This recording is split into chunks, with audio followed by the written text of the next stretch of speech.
자, 유시민 작가 얘기 하나만 더 들어볼까요? 이재명 정부가 뭔가 이상하다, 뭔가 국정 운영이 이상하다, 내가 보기에는 이해가 안 된다라고 생각했던 지점이 언제냐? 김남국 의원이죠.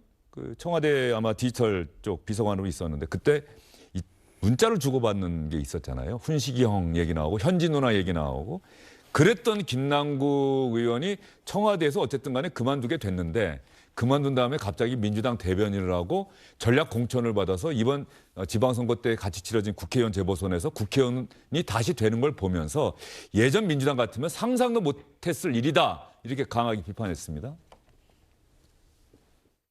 김남국 의원 사태 때예요. 그 문진석 원내수석 부대표하고 문자 현지 누나 문자 있잖아요. 그렇게 해서 사표를 낸 김남국이 민주당으로 가서 대변인이 되고 그쵸. 전략 공천을 받아서 안산의 국회의원이 돼요 다시. 이거 옛날 민주당 같으면 있을 수 없는 일입니다. 문진석 의원은 그 사고를 쳐놓고 한 번 책임 추궁도 안 당했습니다. 그러면 이거는 청와대가 민주당을 지배하고 있다는 뜻이에요. 그리고 명픽은 그냥 전략 공천을 주는구나. 그거 말고는 달리 설명할 길이 없잖아요. 그러는 정당은 맛이 간 정당이에요, 그거는. 저게 아마 정청래 당시 대표를 그 옹호하는 그런 취지 이야기이기도 할 것 같은데 어쨌든 당을 지배하는 이런 표현을 썼습니다. 근데 그 당시 뭐 김남국 대변인을 어쨌든 대변인으로 임명한 거는 정청래 당시 대표 아니겠습니까? 형식적으로는. 근데 이면에 이제 저런 일이 있었다라고 하는 것이 유시민 작가의 생각인 것 같은데 지난 2월 23일 민주당 대변인으로 임명된 김남국 의원의 당시 이야기도 한번 들어보시죠. 더불어민주당 대변인으로 임명된 김남국입니다. 먼저 임명해 주신 정청래 당대표님과 지도부 그리고 늘 함께해 주시는 우리 당원 여러분들께 감사 말씀드립니다. 여러 부족함에도 대변인으로 임명돼 큰 영광이자 무거운 책임감을 함께 느낍니다.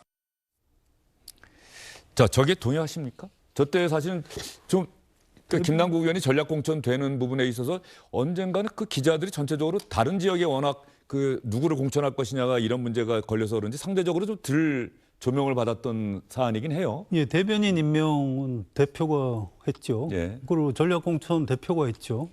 근데 지금 유시민 전 장관은 뭐 이재명 대통령이 다 시킨 것처럼 좀 맞는 얘기예요?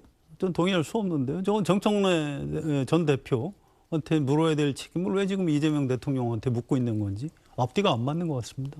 예.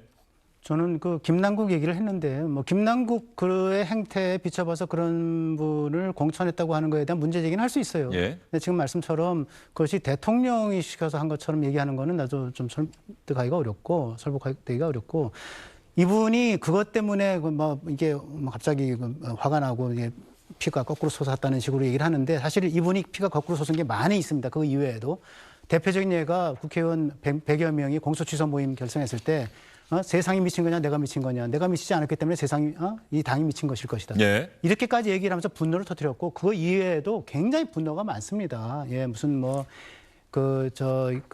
거주자, 세입자 무슨 뭐 이런 얘기 하면서 그죠? 재건축론 얘기하면서 분노를 터뜨렸고 저는 결국은 이 집권 초기의 허니문이라고 하는 거가 사실은 여와 야의 또 대통령과 국민과의 허니문도 굉장히 중요하지만 그것만큼 중요한 것은 여권 내부의 주류와 비주류 간의 허니문이라 생각을 하는데 저는 이 허니문이 깨지는 조기 경보음을 계속 유시민 작가가 좀 울리고 있다. 그리고 그것을 의도하고 있다 이렇게 생각합니다. 그 유시민 전 장관은 일종의 좀 제가 심하게 표현할 테니까 양해해 주십시오. 예. 약간의 분노술 장애 같은 게 좀 있는 것 같아요. 예. 아니 공격할 수 있고 비판할 수 있는데 전 이 표현 같은 게 수위가 너무 세니까 뭔가 좀 다른 이유가 있는 것 아니야? 이렇게 뭐 자꾸 의심이 들고요.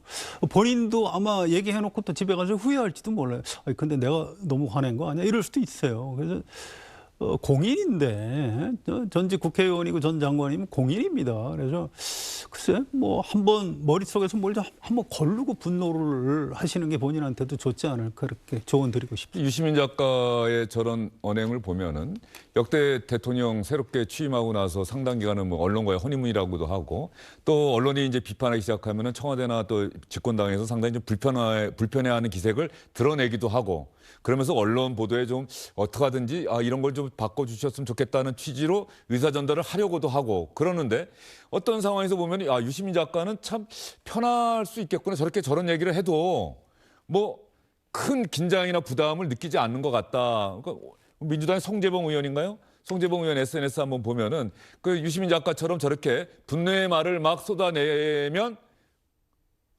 참 속편하겠다. 책임은 안 지고 독설만 내뿜으면 지지받고 존경받을 수 있으니까요. 앞으로 더 노력해서 이재명 정부가 성공하도록 최선을 다하겠습니다. 부디 지나친 저주는 잠시라도 접어주시기 바랍니다.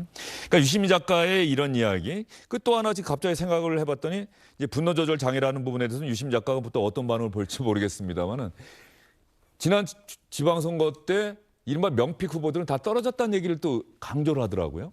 정원호 서울시장 후보 그렇고 하정우 부산북과 국회의원 후보 그렇고 이렇게 또 어디 지역인가요? 그 저 평택의 김용남 후보인가요?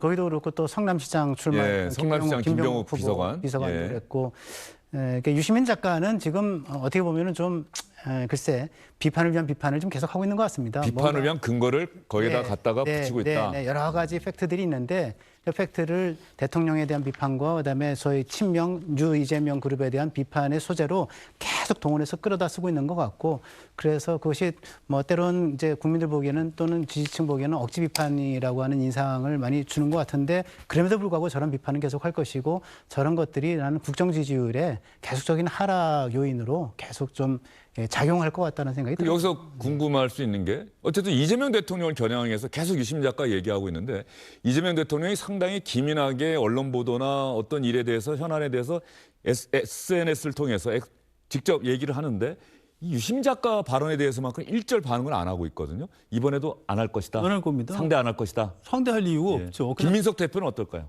거기도 안 할 겁니다. 예. 그냥 뭐 본인이 작가라고 하는데 뭐 저기에 대응을 하면 오히려 더 얘기거리를 만들어주는 거 아닌가요? 그냥 피하는 거죠. 앞으로도 그 태도가 변할 것 같지는 않습니다. 예, 알겠습니다. 뭐가 무서워서 피하냐? 예. 더러워서 피하지라는 예. 속담이 생각이 납니다. 알겠습니다. 자, 유시민 작가 이야기를 좀 상당히 긴 시간 동안 여러분께 전해드렸고요. 이 부분은 아마 여러분께서 생각하실 만한 부분이 많을 것 같습니다. 또 유시민 작가가 앞으로 또 어떠한 얘기를 더 하게 될지 청와대나 민주당에서는 또 어떤 반응이 나올지 아니면 반응이 나오지 않을지